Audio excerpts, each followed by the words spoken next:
Welcome back to game number 5. We have Immortals, taking on FlyQuest in a must-win game for FlyQuest in order to advance to the quarterfinals. Yep, if Immortals wins, that means they are through, Dignitas is through. FlyQuest must win here to be able to keep their lock-in chances alive.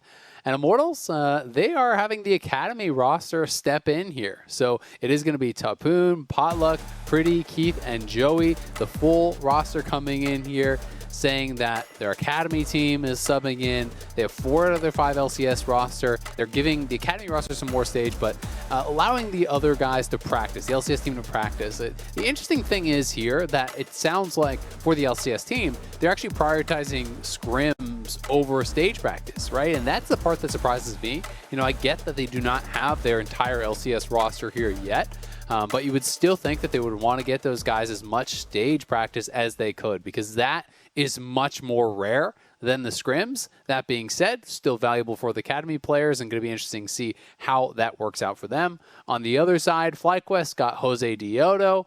I think he had a solid game, but it didn't feel like it was just about him. And FlyQuest as a whole looked so much better. They got their first win. They took down the previously undefeated EG, who was the last undefeated team in the lock-in.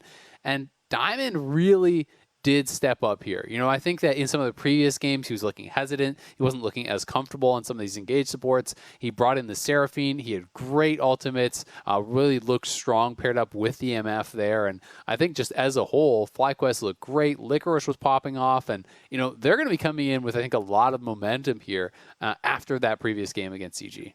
Yeah, it's pretty interesting, right? Because this is unlike the regular LCS season. This is a tournament format, so you do play like multiple games a day, which is pretty rare in the LCS. I don't think it's ever happened, actually, now that I think about it. So they are going to be a little bit warmed up, feeling good off of that win. IMT with their Academy roster playing in this game. We'll see how they feel here, as well as Hecarim is going to get banned away. So respect being given to apparently the best import in the LCS, according to Perks, Jose Diodo. He does have a 100% win rate in the LCS. That's true. It is backed up by the statistics right here. The Jose Diodo is the greatest of all time. Of course, Hecarim does get some play in pro, but it is a little bit surprising to see that first round ban on it, you know, as opposed to something like the Olaf that we see getting played all the time. Doesn't mean that they're not going to ban that out later, of course, but will be interesting. They are trying to set up, it looks like, to first pick the Olaf. Of course, FlyQuest could ban it out themselves. Perhaps they just wanted to make sure that some sort of OP was left up. Right now, it feels like you ban Olaf, you give over Lilia. That is probably going to be what happens here for Immortals, unless they are okay taking the other side of the trade, grabbing something like the Nidalee. Graves is also an option. Hasn't been as effective though, and especially in a world where we're seeing so many AD top laners, it feels like it's just oftentimes too easy to itemize against Graves. So we'll see if they want to go towards something a little bit different, if they want to go towards an AP style top laner, because if you do go towards your Gnar or your Camille or anything like that, Tabbies and Bramble already becomes insane value for any sort of tank top laner, and that's something that they're going to have to deal with. Yeah, as you mentioned, Olaf is banned alongside Talia. Those are kind of the 2 best junglers right now, feels like, so not being let through as many drafts. Pantheon also banned away and continuing to be banned in almost every game by FlyQuest or everyone in the LCS in general. Camille Aphelios also means that Kai'Sa is going to maybe be paired alongside Rakan here. Certainly a champion Diamond is very comfortable on, which may be more of what FlyQuest are thinking, at least on the Diamond side. Just give him things he feels a bit better on, although for now, they're going to take the Lilia for Jose Diodo because they don't want to run the junglers list too far down. Want to make sure you get something in, and it doesn't really give much information away. Yeah, exactly. That's one of the advantages here, because when you're playing red side, you essentially get 2 counter picks, right? You get the first round counter pick here guaranteed with your 3rd pick, and then you get that 5th pick counter pick. Those are the ones that you want to try to play towards. When jungle is already locked in for your opponent, you can just grab your own jungler without really giving anything away. Force Immortals to lock in a couple more choices here, and then see if you can find some sort of a favorable matchup for yourself as a result. Jhin coming through though here for Keith. We'll have, a bit of a range advantage there against Kai'Sa. Jhin really does pair up well with things like the Leona. We're seeing a lot of engaged supports alongside it. Gragas can work well also, and the Gragas is nice here because it is a flex. It can work as that AP top laner. We also can see it as a tank. That would work as far as having some diversity of damage to pair alongside the Graves that I talked about. But you could also send this down to Joey and have it as an engaged support alongside the Jhin. The Q from the Gragas is an easy setup for the root coming out from the Jhin, so they have that to work with as well. Interesting also to see Nah here from Licorice, actually. So maybe predicting Gragas. Interesting matchup there, 1v1, because Menino is pretty vulnerable to getting burst down by the AP Gragases especially. But if you maybe think it's something else, you are going to ban some more top laners here in Phase 2. Kind of curious to see how FlyQuest want to set up a champion that has been pretty hot and cold, honestly. Nah, not been all that popular around the world. It's kind of dipping down a little bit, but North America seems to like it sometimes. And Licorice going to be the pilot for the champion in this game, as Gangplank will be banned away, so are expecting Gragas to not be in the top lane. It feels like kind of just one of the go-to safe picks, right? Where people are like, well, I'm not really sure what to pick. I'm not really picking for counter. Gnar's okay, right? It's ranged, it's relatively comfortable in a lot of matchups. It has a lot of matchups that I would say are fairly skill-based, so you aren't going to be punished incredibly hard by very many picks. You can ban some things out if there are specific ones that you're really worried about. Something like a Camille or an Aurelia if you're concerned about those. GP getting taken off the table is somewhat interesting, but one of the things that I really do like about the Gragas pick is because of the flex, it kind of denied some of the advantage from the red side. I talked about kind of the first round and second round counter pick. When you have a flex in there, your opponents really aren't even sure how to spend their bans. It's harder for them to actually pick specifically for a lane counter. The GP, maybe Gragas was always going to go top lane, and then the GP ban is mostly wasted unless they're going to do something like a GP mid, which is really out there. Pretty much no one plays that anymore, so don't expect it. But I will say I really like the Seraphine ban. We saw how effective Diamond was on it last game. Seraphine I think is incredibly good with the Moonstone Renewer in particular, so it makes sense to take that away. Hi, welcome to the LCS, by the way. This is Sprinkles, everyone. She's decided to come to work today. And now she's angry that I picked her up. I'm sorry. Hey, relax. Okay, Leona gonna be picked up here later for FlyQuest. Yeah, I mean she's already on it there, as Leona is going to be the pick up there for Diamond. I do like actually the respect is being shown to Diamond after his great Seraphine game. Obviously Seraphine being banned there, and also he's an excellent Thresh player, and the IMT Academy squad would be pretty aware of that because Diamond played down there for so long. So I like that here, but I also like that they're giving him more power. Like Diamond on Leona is another champion. He can showcase the talent he did demonstrate in Academy before moving up to the LCS to start this year. But Joey has been playing quite a bit of Rel, so Syndra's going to be the pickup for Pretty, and we'll see if the Rel is going to get locked in alongside it. I mean, Rel is a really strong answer, I think, to a lot of engaged supports. I feel like it's a very favorable matchup against Leona. They could, of course, still flex Gragas down to the bottom lane and go for a top lane pick here, but we will see where they do end up. What I want to see, though, from Diamond is confidence, right? I do think that when he played Leona last time around, he did look very hesitant. We saw him play it against C9. He wasn't always even willing to throw the Zenith Blade. It felt like he was worried about it getting dodged out on. When you play an engaged support, you need to have the killer instinct. You need to believe that you're going to be able to land those engages and find those plays. And with the Malphite getting picked, I am assuming now that it's going to be Malphite going up to the top lane and Gragas down here as the support, so it will be flexed around. Pretty interesting stuff. I don't think that Malphite is that good of a matchup actually into the Gnar. Yes, you can go Qmax and Comet and that style of build, but if Gnar just goes like Doran Shield and Fleet and some of the sustain type setups, you start to out-sustain that incredibly easily. And then it can be, a little bit difficult to actually survive in that matchup. That being said, it does give them a really good go button for the 5v5. Malphite is incredible in 5v5. You have Malphite engage, you have Gragas engage. You hit someone with that Malphite ultimate. There's a lot of squishy targets over on the other side. Follow it up with Graves ult, follow that up with Syndra ult. All of a sudden, those people are very, very dead. And that could look pretty good for Immortals, but after Licorice, I think has had a couple strong games. I think his Fiora game was good, although it didn't go well for the team. I think his Gragas game was incredible. We could see him, really looking good in this 1v1. Yeah, for sure. Also, Akali, by the way, was the last pick for FlyQuest. Powerfox going to take that one into battle once again. Kind of interesting to see that one drop down so low. And as we were actually talking about top laners, I realized Renekton actually just dropped through a draft, which doesn't happen all that often either. So neither top laner wanted to take that one here. Instead, Malphite into Gnar as our top lane matchup here. As like you said, Licorice is looking to continue a good day today and wanting to show more of, what we knew him for when he was on Cloud9. And now that he's on FlyQuest and really expected to lead this team, at least as far as like play and talent and brand value goes, because he is one of the longest standing members of this team, especially with so many new faces to the LCS joining FlyQuest this year. So I'm curious to see if Gnar shows us anything different, because I feel like every time we see Gnar, I'm like, it's okay. I don't get it, but certainly you can have some big moments, and I think there's maybe more to explore for the champion. Yeah, I think, like I said, a lot of times it's just something where you're kind of thinking as a top laner, if you have to blind pick, you're not going to get slammed, right? I'm going to pick Gnar. It's going to be fine. I could win a lane if I play well. If I get behind, I still have some, some utility with the ultimate in a team fight. I can still be useful there. So it's just kind of more that thought process, I think, a lot of time, rather than thinking you're just going to absolutely crush your opponent. It is interesting, though, seeing Akali come through because, this is really the only major region out of those top leagues where you're seeing much Akali get through drafts. Out of the top leagues, we're seeing 5 picks coming into today and 86 bans, right? Now today we have 2 picks just in this set of games. So, it is interesting that it's kind of considered to be lower threat in the LCS, perhaps just not as good Akali players, or people feel that they can deal with it better. But for whatever reason, that is a pretty big discrepancy from what we're seeing in some of the other leagues.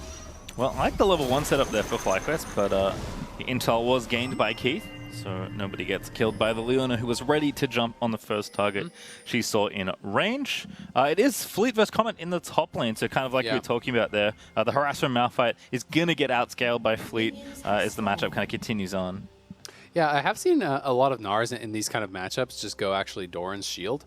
And just, to have a more defensive setup, but even more kind of sustained from that poke. Of course, with the Doran's Blade, you still do have lifesteal, but it requires you to get a lot more autos off to actually kind of make that happen. So we'll see where he wants to go from here. Nice little sidestep there from Pretty on the Akali Q. But yeah, it is somewhat of a good early matchup when you do go for those Q max. He's going Corrupting as well for the additional mana. Going to assume that he's taking Mana Flow Ban and whatnot.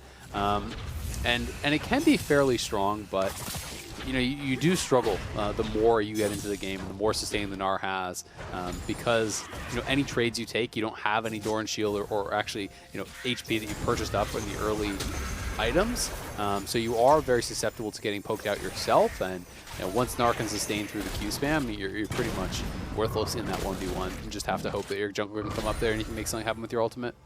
Yeah, Jose Diodo actually already going to visit mid here. Just going to drive through. Oh my god, just flashes into the level 1 Syndra and forces Pretty's flash.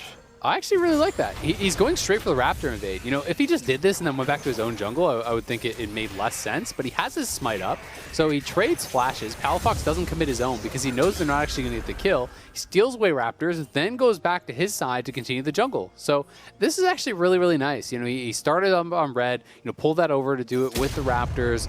Does that straight into a level 2 gank, steals enemy Raptors, now has his 3 camps on blue side to clear, and then could even recall and go back to Krugs. And this is a really nice start here from Jose Diodo.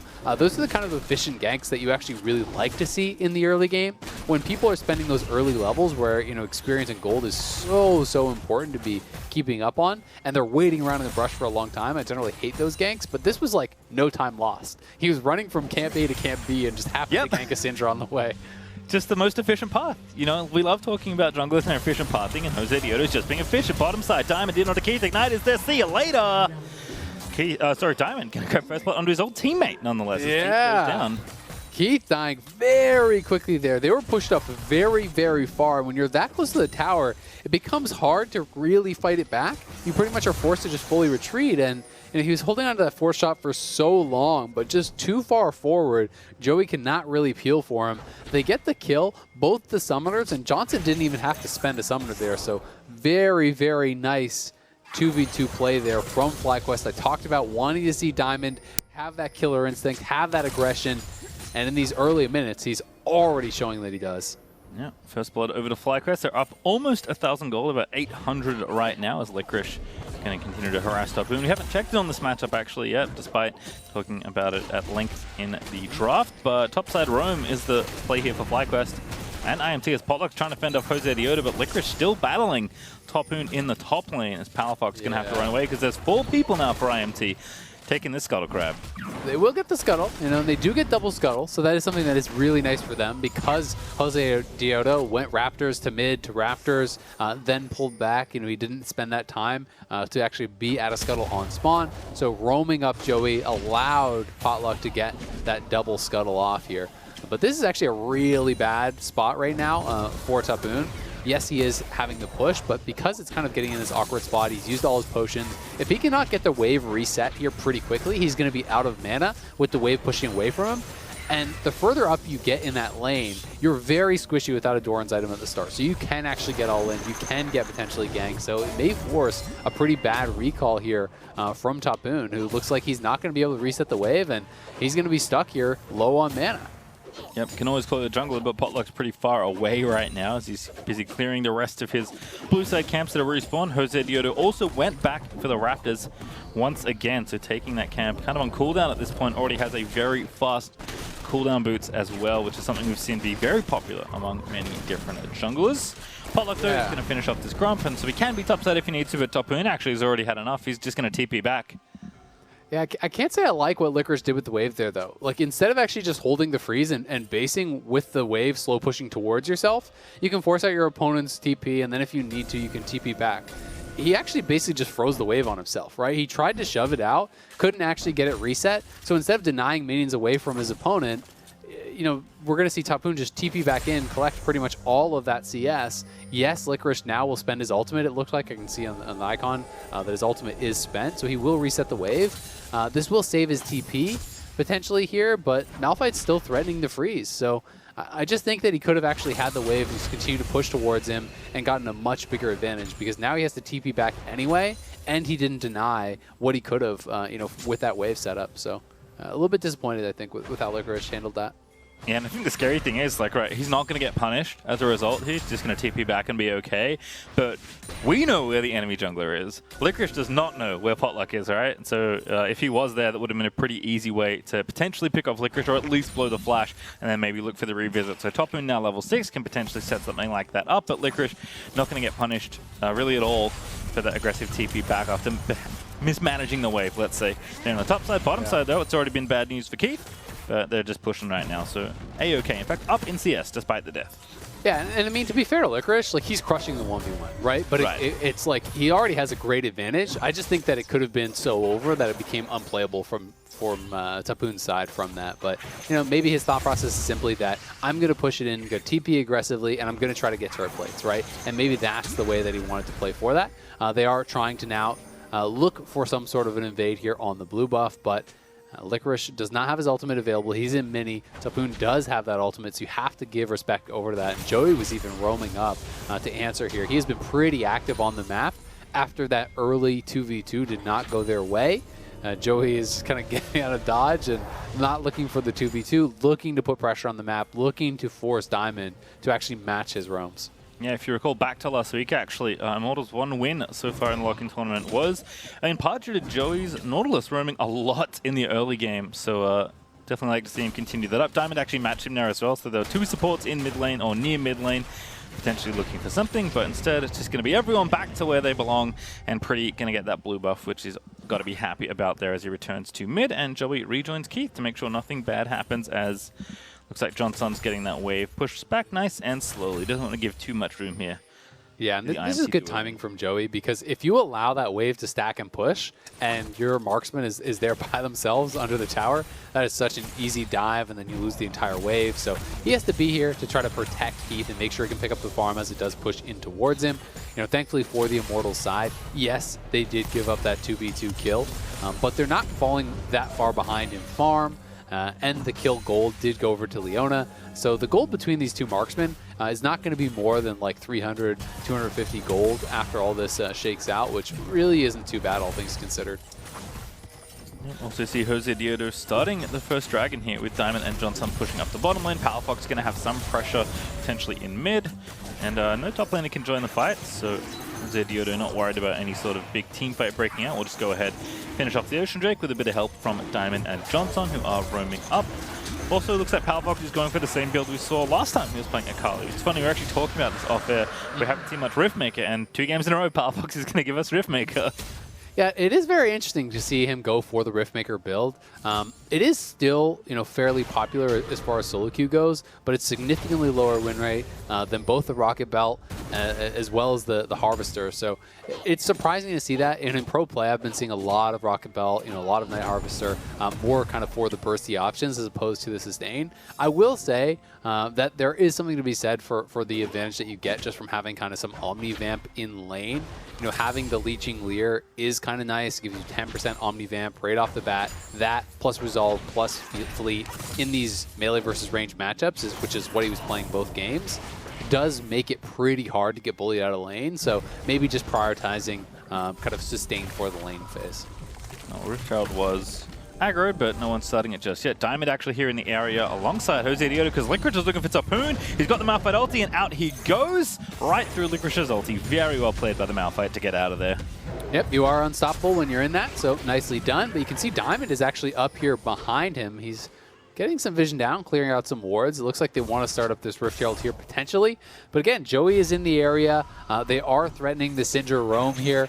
They have started this up, but they're pulling it towards the top side. So I actually really like this positioning from FlyQuest, knowing that if there's an extra member coming from Immortals, it would be from mid lane. So this would give them an easy exit out towards top lane if they had to retreat. In this case, does not look like it's going to happen. So nice little bit of positioning there. Doesn't end up meaning too much, but they can drop the Herald and push in for this tower, and it should just be honestly a full tower take here. I think you have enough time to just get this down. There's no TP on Tapoon. He has no ultimate, so he has no chance of defending this. No one from his team is up here on that top side of the map, so they can just push in this next wave, get that last plate down, and grab a tower here potentially. But interesting that they're going to decide to save the Rift Herald instead, use the Rift Herald recall, and maybe want to just try to prioritize having that down around when the next dragon spawns, or potentially attacking mid lane, but wouldn't have mind just get all that additional gold in the pockets of Licorice, who is having a great game already and could maybe get even further ahead. All right, well, it's kind of telling how much the supports have been roaming because both Joey and Diamond are still level 5. They've been very active and away from waves for a lot of this game. We're 11.5 minutes in, and neither of them have hit level 6, though I imagine they can't be too far away at this point. Also, always exciting to see, and we have started to see more of this in jungle, actually, especially in the LCS, Bandleglass Mirror there for Jose Diodo. So you have to think it's going to be Moonstone Renewer as the mythic of choice for Lilia. Yeah, a lot of people talking about this this build. Obviously, LS is a big fan of it. A lot of people are doing it in solo queue. It is very, very powerful. The biggest thing for me is just that it finishes so quickly because it is quite a cheap build path here. When you're going towards support items, they are obviously, cost effective for supports who have a lot less gold. It's 2,500 gold as opposed to something like the Leandries, which is 3,400 gold. And then generally you're going for a secondary cheap item to actually follow that up, the Staff of Flowing Water, which is only 2,300 gold as well. So all told, you're spending 4,800 gold for 2 items. You can add in Lucidity Boots and still have a very, very powerful 2-item spike very early on in the game. It adds a tremendous amount of healing to those team fights. There's the additional AP being traded around with that Staff of Flowing Water, the move speed. So people really just feel like, hey, for team fighting, for playing around dragons, which is seeming to be what the game is about these days, this is the quickest, most effective build that you can really get to try to do that. All right, well, the pressure in top lane has not really let up. Jose Diodo actually revisits the top side of the map to drop that Herald for Licorice. We also had Palafox up towards that top half of the map, which does mean Tapoon is going to have to play very far back. In fact, he's just straight up respecting any sort of pressure here. Doesn't really have any vision to play around, so he's just going to let the Herald happen because he couldn't really stop it anyway and then finish it off before it can take down the tier 2. So Licorice up like 30 plus CS at this point with the Divine Sunderer now finished.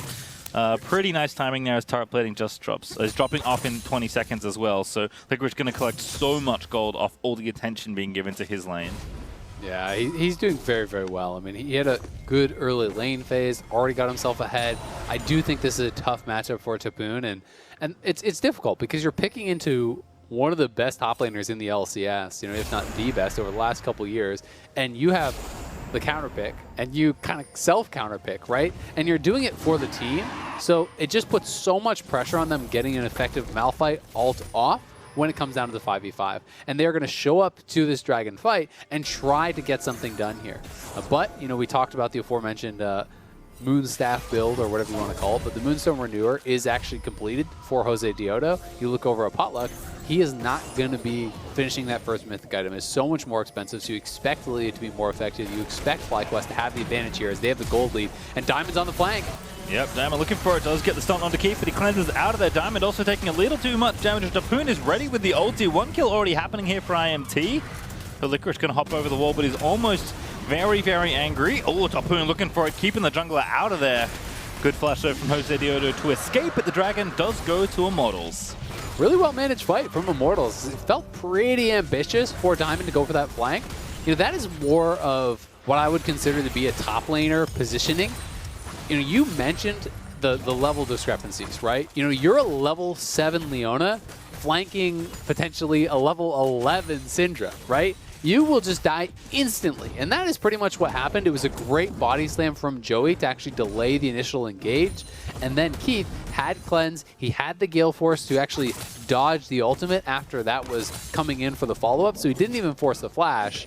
And we can just watch this one more time. You know, if this is the Gnar on the flank, you're like, okay, I like that. But he is separated. The stun comes in immediately from Joey on the flash. That was beautiful stuff. And then Keith just cleanse into Gale Force, gets right out of there. Tapoon intelligently not committing his ultimate early. He knows that he doesn't need to use it unless his opponents actually are going to commit to the play. So saved it, was able to trade his ultimate out for the flash from Jose Diodo, guaranteeing themselves that dragon. So a really well-managed fight from Immortals, but can't say I love the positioning from Diamond. Right, and still down 2,500 gold on the IMT side, but many more mythics completed. Double Gale Force now done for both Potluck and Keith, respectively. We've had the Sunfire Aegis for a bit for Tapoon, and of course, Pretty has that Luden's Tempest all finished up as well. So pretty fight ready, although there's not going to be another fight for probably 3.5 minutes. Maybe this Rift Herald, if we want to go ahead and look at that one here, that's spawning in a couple of minutes. But Diamond continuing to play aggressively here is going to force Joey out of there, but no someone is committed as Potluck. Gale Force is back in. Diamond, now where do you go? Flash. Just to the death realm as Potluck's going to finish it off. Yeah, just really nice play there, kind of corralling him, and they had wards all over, so they knew no one was actually there with him. Like, look at all the vision here from Immortals. They have a ward over the wall, they had a pink in the river. They know that there's no other hidden FlyQuest member that's lurking behind Diamond that can actually punish them for this play. So once they see that Diamond is still there, it's an easy engage onto him. They tracked his flash from the previous fight, so an easy kill there onto Diamond, and they will grab the Rift Herald off the back of this. So Diamond getting punished pretty heavily in these last couple minutes. I will say, yeah, not a great look there for Diamond. Obviously, he's been pretty hit or miss, I think, even throughout today, let alone the lock-in. But I admire his panache. He's got maybe the best emote game of any current LCS player, emoting as he died with a FlyQuest icon, you know, just to keep the game a little more lighthearted and fun for himself. But unfortunately for him, that angle also was not it, as IMT get a Rift Herald off of the kill they also collected. So very nice there, as Jose Diodo is continuing to farm all of the Raptors, especially the enemy ones. They taste a little bit better. Riftmaker is now done for Palafox. Akali a little bit more ready to try and get the fights going. But again, just going to have to wait for that objective. 2 minutes till that dragon is up. We've got a Rift Herald ready for IMT to break just about any point they want to drop that in on the map and take the first tower for themselves. And Tapoon's also ready. Rank 2 ulti, feeling relatively tanky with his mythic completed. So IMT are closing the gold gap that FlyQuest honestly aren't really doing the best job of extending right now. Yeah, I mean, it really came down a lot to that previous fight at the Dragon. You know, they had the item completions. They're feeling like they're in a good spot. Licorice now going to get corralled here. I don't know if he can get out of this. Nice body slam. There is the cost, but that's going to be enough as Pretty just takes him out. Everyone was ready for the Gnar. And I thought the Jin W was going to be needed, but Pretty is right there and ready to grab that kill as the Rift Herald will be dropped for this outer tower here in the bottom side of the map. Tapoon finally calling his team to the top lane and getting a little bit of revenge on Licorice. Really nicely done. They get the kill. They're probably going to take 2 towers. There's no one even in the area to try to respond to this tier 2 push. Thankfully, at least for FlyQuest, they were pushing out top lane. They were pushing in mid lane. So going to be able to deny a little bit of farm, but not really getting any tower damage. And just like that, the gold lead is gone. You know, FlyQuest was out ahead 2,000-3,000 gold at that first dragon fight. They mismanaged that. Then they got picked off before that previous Rift Herald, and usually the late Rift Heralds do not get a lot of value, but in this case, because Licorice was by himself, they pick him off, they get his flash, and they get 2 towers with that Rift Herald. So really getting so much value with these last couple minutes of play here. The Immortals Academy lineup looking strong. Yeah, so far so good. Gonna look maybe even better depending on how they navigate the upcoming Dragon fight. It's one Drake apiece right now for each team, and it is Infernal Soul, which is always a fun one that teams often want to fight over. Palafox here does have the trap laid here for Pretty. Pretty ready with the flash, and Palafox not wanting to dive in. Doesn't have stopwatch or anything like that. And using some gap closes already does make it tricky for Kali to get out, especially since her ultimate was changed quite a while ago at this point. Blue buff, though, is going to go to Licorice, perhaps. Yeah, I don't think there's anyone else ready to collect it. Palafox already has one, so Licorice going to go ahead and grab that. But teams are setting up for this Dragon fight here. Tapuno ready with the angle, has the ultimate at a press of a button. Yeah, I think they ended up just giving that blue over to Jose Diodo. Ooh. But Palafox going in. Getting spicy, but does get out the Syndra ulti, so can Omni-Vamp up a little bit more, but does need to wait until he's fight ready once again. They do have the Ocean Drake, though, so a little bit of bonus sustain is going to be on their side as Keith eats a swell seed, but not going to be put to sleep as both teams still jostling for position around this objective. Yeah, and they do send Pretty back to base, but Palafox decided to go back to base himself. He does have the teleport. Both mid laners likely will be teleporting back in. Johnson is isolated, though, and he's kind of split off from the fight. Look at this angle that Tapoon has. He is between the Kai'Sa and his team, so Diamond has to kind of help to get Kai'Sa back into this fight, or FlyQuest is going to get slaughtered. Yep, there's TP in from Palafox as well. The Dragon's getting kind of low, but not low enough just yet. Diamond gets rooted. Palafox forced to stasis. Licorice already getting so low. He gets through with the ulti, but he's just dead. As a return fire comes to Potluck, he grabs the kill, and IMT are just going to waltz in and take this Drake. Yeah, another bad team fight around the Dragon there for FlyQuest. Licorice did look for the ultimate, but didn't actually get the wall connection on anyone, it felt like. Jose Diodo had a multi-man sleep, so he was trying to set it up with that, but Licorice's Meganar was expiring. Now Johnson's just dead here on the bot side. That's a very fancy looking play, but unfortunately Joey is just going to go golden, and Shutdown is going to come in for Tapoon, who collects some much needed gold after the beating in top lane. It does feel like FlyQuest getting very, very sloppy right now. I mean, Immortals are playing a super simple composition, right? And that is something that I really think is often underrated in League of Legends, especially at the pro level. You just have multiple easy go buttons, you have point and click ultimates, you have really, really easy stuff and win conditions here. Immortals want a group, they want a 5v5, and they want to fight you. And FlyQuest has got to be a little bit more clever about how they're actually setting up these 5v5s. They have to have flanks, but they have to have the right people flanking from the right angles. They have to be collapsing at the correct times, and they just haven't been able to actually make it come together in any of these Dragon fights. And as a result, they're having members get picked off early in the fights. They're not really connecting at the same times, and FlyQuest really looking sloppy in their team fighting.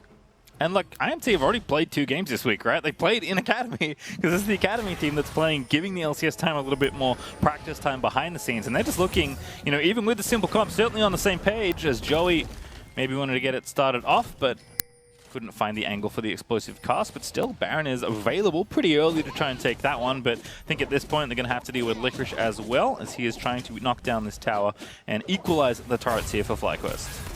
Yeah, Tapoon is heading down there. You can see that Potluck is as well, or at least threatening to do so. So don't think that we'll see Licorice actually be able to get the tower just yet. He's going to have to back off, and they're just trying to play the side lanes. They have Akali, they have Gnar, they have champions that want to be in the 1-3-1 a lot more than what Immortals does have. I talked about Immortals wanting to 5v5, wanting to show up to every dragon and go. We're going to have to see FlyQuest try to split them apart a little bit if they're trying to avoid that, because dragon stacking has been going well for Immortals. Akali and Gnar are going to be pretty happy playing against Syndra and Malphite if they can get these extended 1v1s, but really they're lacking vision right now. There's no wards in this bottom quadrant of the map whatsoever, really, for FlyQuest, so Licorice can't really push aggressively. And as a result, it's going to be pretty dangerous to go for the tower, but they're looking for Tapoon. Yeah, Malphite just ults out of there. Not a particularly costly cooldown at this point here. Palafox is going to find Joey, but not really a 1v1 anymore as Keith's also ready. Gale Force is in. Potluck's here as well. Palafox can have to dance out there and does indeed use his second part of the ulti to do that. Mega. Licorice in there, ready to go. Mega good cast there from Joey to disengage. Stun is great from Pretty, and Keith just going to keep shooting down the Gnar. Meganar's relatively tanky, but Mini Gnar certainly isn't. And Tapoon doesn't have his ulti. That's a good ult there, but the cleanse out from Keith with the flash is going to keep him safe for now. But Johnson, he's diving in. He wants his kill, and he's not going to get it. The last auto's in the air and does secure a Potluck will find the trade. Yeah, they find the trade, and it also does cost the flash and the ulti from Licorice, who basically can't fight right now, so I'm not even sure that the position is really a positive one for them. They were looking for the play, but Licorice was very far ahead of the rest of his team on that one. expecting Johnson to be able to follow up. He did do so, but it cost him his life. And we'll see if FlyQuest can make anything happen in the next fight. Keith won't have his cooldowns, he won't have his summoners available, but Tapoon is going to have flash ulti, and Kaisa won't have summoners either. So this is kind of the dangerous thing here. This was just a great disengage, honestly, from Immortals. This could have been so bad for them, but a great pass from Joey, and then Scatter the Weak from Pretty delays so much onto Licorice. And Licorice is kind of in this awkward spot where he feels like he's got to go in. He was trying to catch Pretty with the angle there too, didn't quite get him. The last auto coming in from Johnson there does finish off Keith, but Johnson was always slated to go down at the end of that fight. Yeah, one-way ticket there for Johnson, who does at least get the kill. It would have been absolutely tragic if he hadn't at least gotten that one. But IMT still on the offensive here. 50 seconds till that next dragon is up. They'll be on sore point. If they grab that Infernal Drake, they take down the mid-outer tower, so much more space for them to play with. They're actually up in gold right now. It's not much, only 500, but better than nothing, especially given the FlyQuest were on the road to snowballing this game, up about 2,000-3,000 gold in the early stages of it. Palafox is trying to split push. He's busy down in the top side of the map. Licorice also continuing in his side lane. So you know the plan here for FlyQuest, but IMT are just a little bit quicker, a little bit more coordinated, and as you said, a bit more straightforward for them to try and enact their game plan. As Jose Dioda is battling Joey, that's bad news for the Gragas, 3 levels down. But you can see that Licorice just can't really push up, right? He's got no vision, and that's why he was having to just wait until everyone shows up. And then try to look for something nice engage. In there, finds 2, Diamond low. Licorice also taking a bit of heat. But IMT do not find a kill off that engage. They're going to have to reset this one here. Licorice getting low. Pretty again over the side, ready with the orbs as Palafox is trying to flank in, but he's maybe a bit too late. Licorice going to get stunned. Potluck also moving up here, and now they'll spot Palafox. Potluck that's going to see him. Licorice does find a good nub, but Keith's going to finish him off instead. Jose Dioda, they're going to leap in there with the sleep, but they need to get these assassinations happening. Diamond with the ulti to follow through after that sleep, and FlyQuest finally will clean up a team fight. Nicely done as the follow-up comes through. Palafox wants more, shouldn't be able to kill off Joey. Licorice giving his life there to set up the fight. Despite the fact that it was quite early, they had Palafox on the flank. He just needed to buy time for the Akali to arrive. And then Jose Diodo and Palafox combining for a massive combo there, landing the sleep on both the marksmen. Palafox able to clean them up. And finally, FlyQuest get a teamfight win, reclaim the gold lead, grab a second dragon here, and they're right back in it. Alrighty, well, gold lead back in their hands, as you said. They balance out the dragons, which is always good to see, and maybe now we see a little bit more of what FlyQuest can do in these sort of scuffles. It definitely isn't pretty. You got to find some skirmishy kind of fights, but this was nice to set up by Licorice, despite things looking real bad. He's got no health as he transforms into Mega Gnar. I mean, Immortals has done a great job actually delaying the engage. They're always chunking out Licorice. So when he went in, it was a great stun here, and it allows Johnson to just delete Pretty, but he dies quickly as well. Jose Diodo then in for the 2-man sleep into the Zonias, and look at him kiting behind Diamond there, keeping the Leona in between him and the Graves, so Graves cannot actually finish off that kill. The Akali comes over top, cleaning it up. And a really, really good fight there for FlyQuest. They needed that one, as it just felt like they were losing fight after fight. Even just for their confidence, it was an important win, as Immortals now looking to take out this top lane turret. Should be theirs, no problem, as they had 3-4 members in the area. But we'll back off as the roam is coming through. You're not going to get pinched, I guess, in the river, so Palafox is going to return and clean up the rest of the minions, keep the tower alive as Diamond continues to flash B emotes across the rift. Very clean little R flash as well from Palafox there on Akali, so clearly knows his way around this champion. But Baron is more of a consideration now for these two teams. We're almost 30 minutes through this game. Hurricane is not done for Johnson, so maybe FlyQuest feeling a bit more comfortable about their team fighting potential, even though I believe they'll be sticking to the 1-3-1 game plan and trying to avoid pure 5v5s, because I think just Malphite, Gragas, Syndra is so potent, especially with the 2 good AD damage threats as well on the IMT side. But Dragonfall is going to take a lot longer to get. Baron is not really a consideration unless teams want to commit pretty heavily for it. So game is going to drag out a little bit longer, but FlyQuest, at least they can say they're ahead. And taking that dragon is important because it delays the soul, right? You know, that puts it at least 10 minutes away, basically, you know, for Immortals after you take that dragon. So it buys them more time to split the map, more time to go into the 1-3-1, hope that Immortals make some sort of a mistake, that you can get a solo kill in the side lane, that you can take down towers, spread out your opponents, and force them into these more scrappy fights. You know, they can 5v5, but it requires multiple angle fights. It requires really good engages, and those are just more difficult to find. So the more time they have, the better, because they're going to be able to be more choosy about their opportunities, and this is the kind of fight that they want to get. They get Tapoon answering down on this bottom side. Licorice spent the ultimate, but chunks him out to about 10% HP. So now he has to base. Now the tower is being pressured, and Potluck maybe going to get found out here. Dancing out. Dash and Gale Force there. Keeps Potluck safe. Actually, wasn't even Gale Force. Didn't even need to use it. Just gets out. Easy. Nice dodge of Diamond's incoming CC. But Licorice is still working on that bottom tier 2, as you said. He's going to actually take it out. So now a big pressure point applied to this bottom half of the map. It's going to make a potential Baron threat much easier for FlyQuest. Yeah. 40 until the dragon is up, so still have to be vigilant. They definitely do. And if they can actually get more vision around this Baron, if they can sweep out all the wards that Immortals has in that area, then Licorice can start to push a lot more aggressively. Because then you can threaten the Baron. If they actually send multiple members down here, you can respond with a counter Baron. You can see that Graves is down here in this area, but there's not a tremendous amount of deep vision here. There is that one ward that is actually going to spot the Graves out now, so we'll see if FlyQuest move in and just try to sweep out that Baron pit, because I would like them to be able to threaten a counter Baron if they're trying to gank Licorice, because you have the Kaisa, you have the damage to actually kill off this Baron incredibly fast. It's a pretty high-value blue trinket there, as we did actually see it still stay up. And Baron is going to be started here by FlyQuest pretty quick between the Lilia and the Kaisa, but they're going to have to pull away because they've been spotted, as the blue trinket does reveal them, but they'll pull off the Baron nice and quickly, not wanting to get themselves caught around the objective. Again, also 45 seconds, so this pretty critical third dragon is going to spawn, so FlyQuest want to make sure they're reset before then.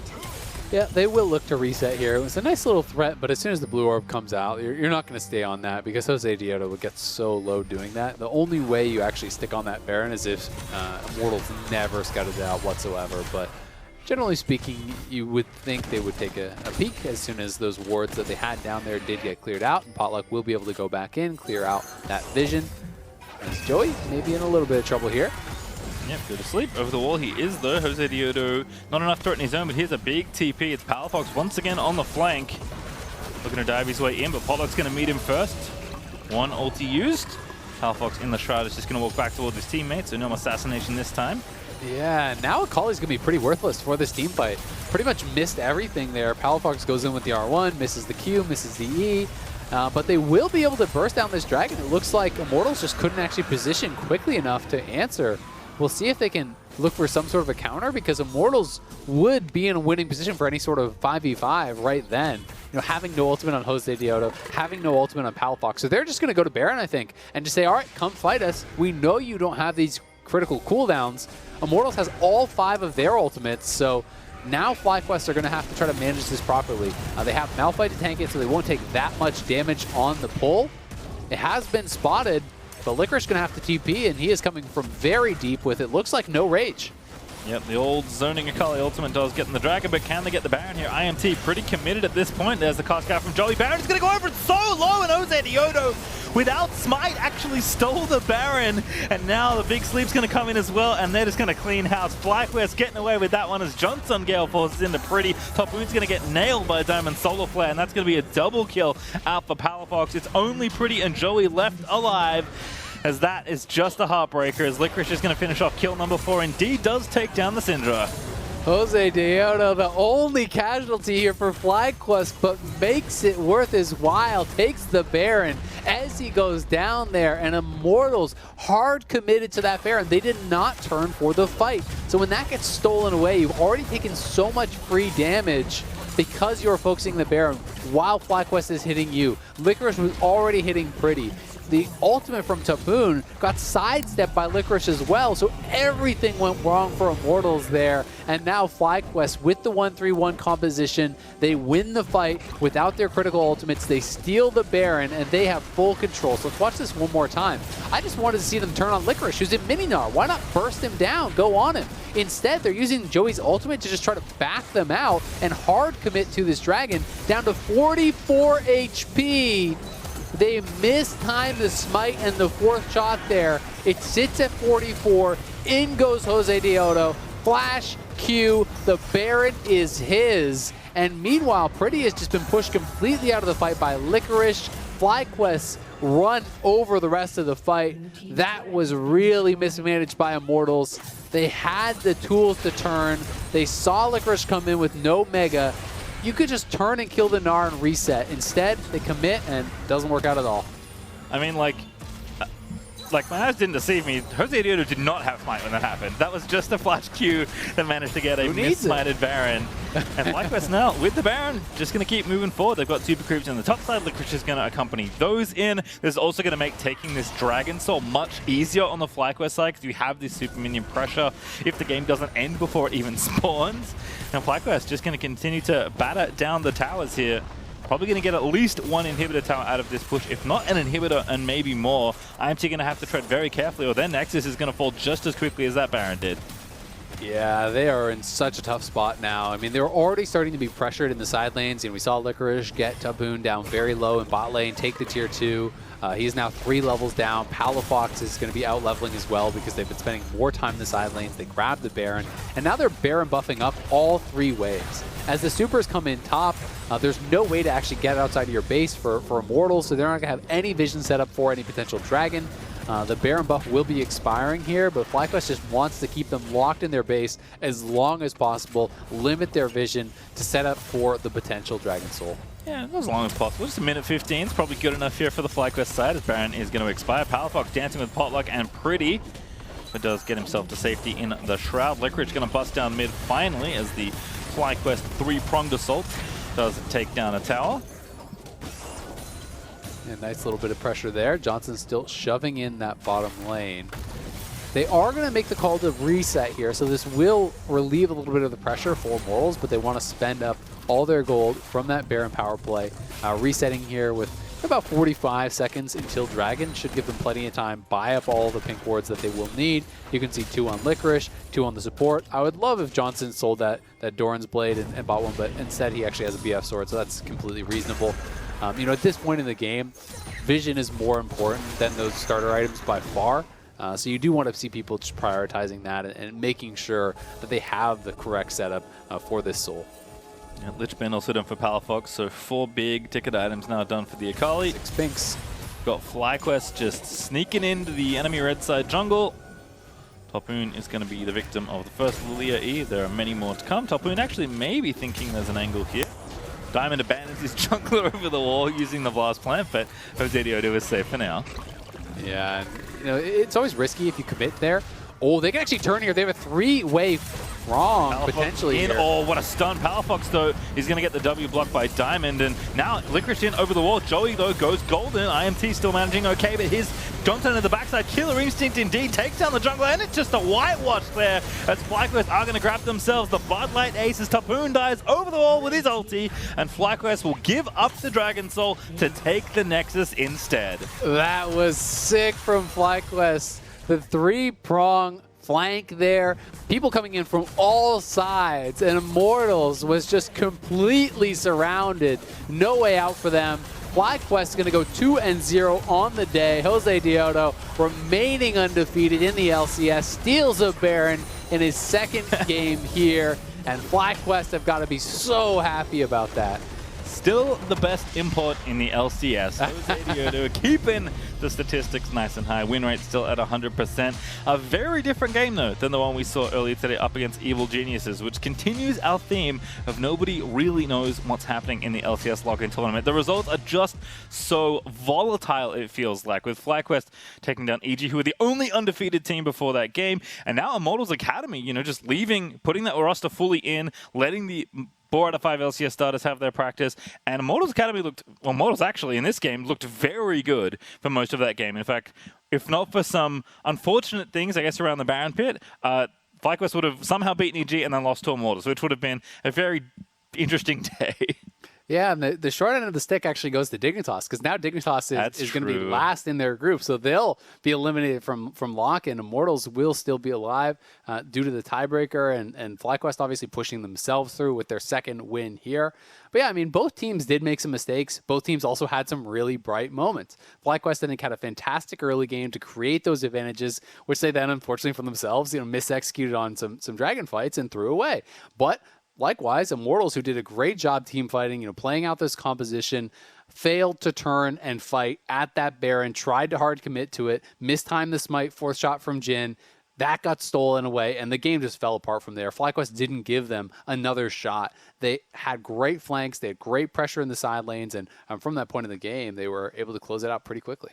Yeah, not the easiest comp to fight with either on the FlyQuest side. I think by the time they built an advantage, especially for that last fight, obviously it's made it a lot easier. But you have to do a lot of very creative Gnar ults. You have to have flank angles. You have to have Akali diving in onto the right targets. It's not nearly as straightforward as, hey, everybody's bunched up, Malphite press are near them.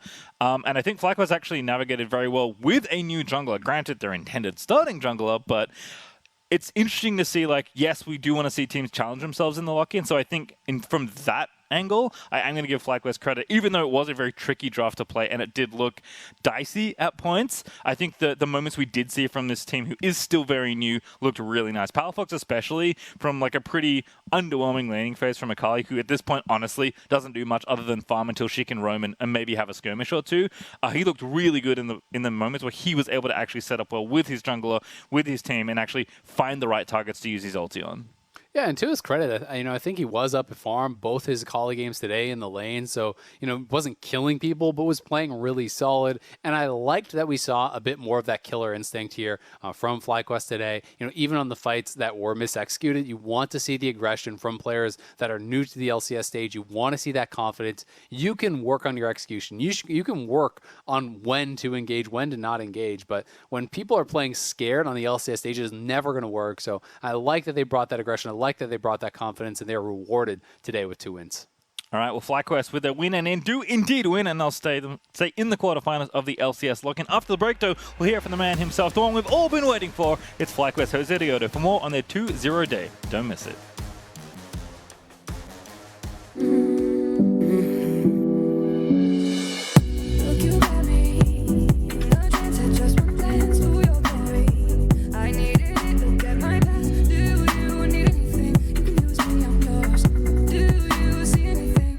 Change of arrangement.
Welcome back, everyone, to the LCS. We have another first-timer for our Verizon post-game interview. I am joined by FlyQuest Jose de Oro. How are you doing after 2 victories for your debut?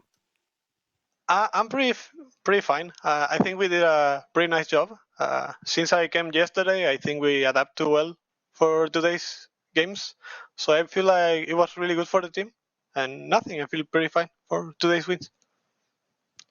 It does feel like the team overall seems to be a bit brighter since you have arrived. Obviously, you weren't with them before you came to us, but do you feel that having the roster complete right now has allowed everyone to kind of brighten up and invigorate themselves going into today's games? Yeah, I think it was really good for me being here because I feel a lot of motivation from the guys. Like, since I was playing from Argentina, I had a lot of ping in Scream, and I feel like that was really bad for us because we didn't play that much champions. I played Talia with ping, it was really hard. And I feel like now being here and learning to communicate really well with them is really good for us. And I feel like in the games in general today was really good, even better than some Screams, and I feel like we should be focusing in getting better every day.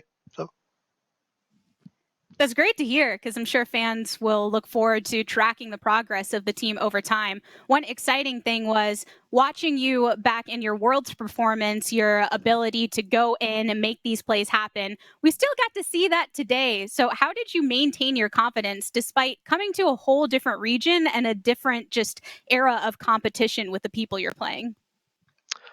I feel like I'm always confident. In general, I don't know, I don't feel like anyone is better than other players. More in this meta in jungler, I think that power farm is really easy and everyone can play right now. It feels like it is a lot easier than it was like years ago.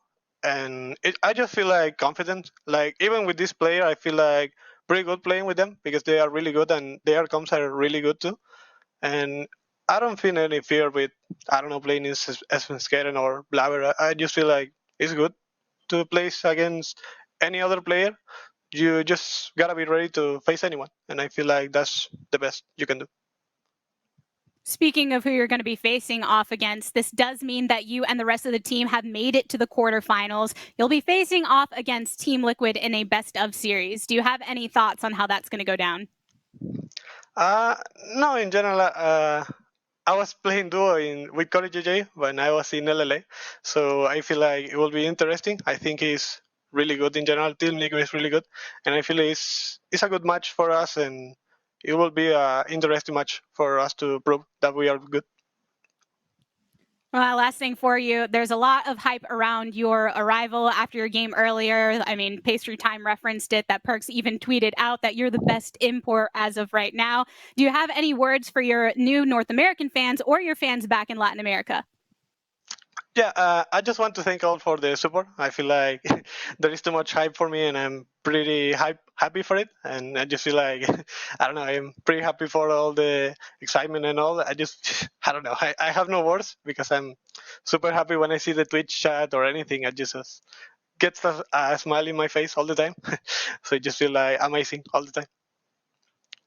Oh, we're happy to have the hype here. Thank you, Jose de Oro, for stopping on by. Thank you. What a way for us to end the day, everyone. And to truly close it out, let's send things over to the State Farm Analyst Desk. Thank you very much, Latigris. I mean, he is just, I'm already a huge fan of Jose Diodo. I mean, if you weren't before the day kicked off, how could you not be after the guy steps into the LCS Lock In tournament and comes away with a 2-0 on the day to push his team into the knockout stage, to move them to 2-2 on the day. Primal, this is what we're talking about when we talk about the LCS rebrand and all the new faces that are coming in. We look for people that leave impacts on the league, and I believe he's already done that. He definitely has, and he's done it in tandem with Palafox. So I got actually a fun fact for you. Who is the mid with the best CSD at 15 in the league so far? You got to be Jensen. It's not Jensen. What? It's not Jensen. You think it's Perks? Well, no, not after his Yone game. So that's the thing. I'll say, not after that Yone game. But if I was going to go for anybody else, who would I go for? It'd probably be somebody on it'd probably be like 100 Thieves. Like DeMonte's probably doing well, right? Maybe, but he's not doing as well as Palafox. This guy is actually smashing in CSD at 15. Granted, he had some pretty good matchups like Orianna versus Yoni, Orianna versus Galio, but at the same time, this guy's been rock solid pretty much out of the gate. And I'm really happy with the performance I saw out of him today. The Akali pick, him innovating a little bit, like Aziel said, with the Rift Maker, allow him to stay in lane more easily, go into side lane, still have a lot of sustain. I think we should be pretty happy with this pickup for FlyQuest. Yeah, I think the thing I appreciate about Palafox the most that we've already talked about with a lot of players who are making that bump up from Academy into LCS is that he's really aggressive. He goes for a lot of plays that you might not expect someone to go for. And I actually, again, LPL brain, I really appreciate that. I appreciate some of those like really, really forward TPs that might not work out for other people. And I want to see, again, I want to see more of that from North American players. I'm so happy that we're seeing it in this tournament from a lot of the rookies who are just making their way to LCS.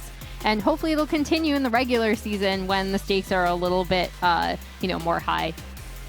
Great first showing for a number of them. And Spawn, as we pull up the post-game breakdown for the most recent victory for FlyQuest here today, again, we have to remember that they put 2 on the board in just the span of 5 games today. How did you feel overall about their performance now with their starting jungler in the lineup?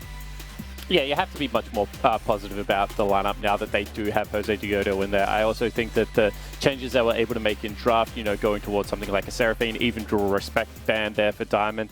And then, just being able to translate it into pressure around the map, and especially Licorice. This is a player that, if you're a FlyQuest fan, you need Licorice to be able to play well. He is going to be the rock for a lot of this year, one of the most experienced members. And I think that they are starting to check a lot of those boxes, and the excitement will continue to grow for FlyQuest. And once again, couldn't happen to a nicer team, in my opinion. They lost 2 of their superstars, but being able to rebuild almost immediately does seem to be the right thing to do at the moment.